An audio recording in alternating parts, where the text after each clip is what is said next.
Hello दोस्तों, नमस्ते, जय माता दी। मैं अपने चैनल नेहावती लोकगीत में आप लोग का स्वागत करती हूँ। छोटा सा सुहाग गीत तो आप लोग सुनवा जरूर करिएगा और कमेंट बॉक्स में जरूर बताइएगा कि हमारा गीत आपको कैसा लगा। लाली लाली चुनरी जड़ल हीरा मोतिया जड़ल हीरा मोतिया रे ससुरे से डोलिया कहाँ रे लालना रे ससुरे से डोलिया कहाँ रे लालना। अरे माया उन कर रोया चराया सुपो छाई माया उन कर रोई आचराया सुपो छई। अरे पापा उन कर रोई निराधार रे लालना अरे पापा उन कर रोई निराधार रे लालना।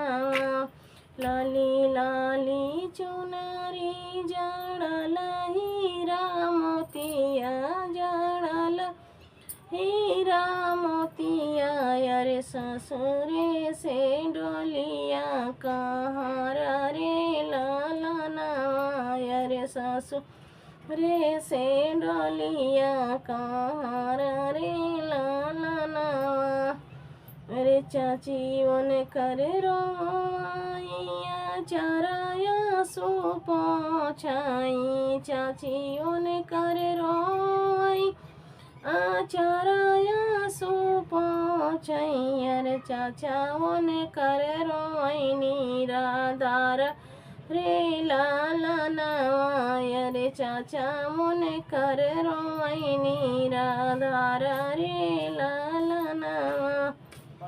लाली लाली चुनरी जड़ल हीरा मोतिया जड़ल हीरा मोतिया रे ससुरे से डोलिया कहाँ रे लालना रे ससुरे से डोलिया कहाँ रे लालना। भाभी उन कर रोई नया सुपो छाई भाभी उन कर रोइया चराया सुपो छई। अरे भैया उन कर रोई निराधार रे लालना अरे भैया उन कर रोई निराधार रे लालना।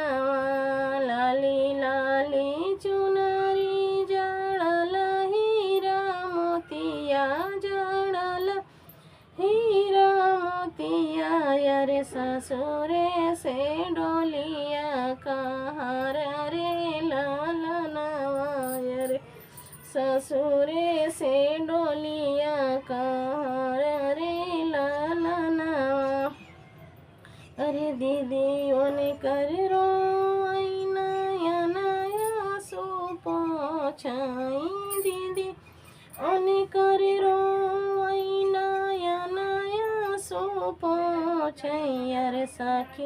अरे सखिया रोई निराधार रे लालना अरे सखिया उन कर रो निराधार रे लालना।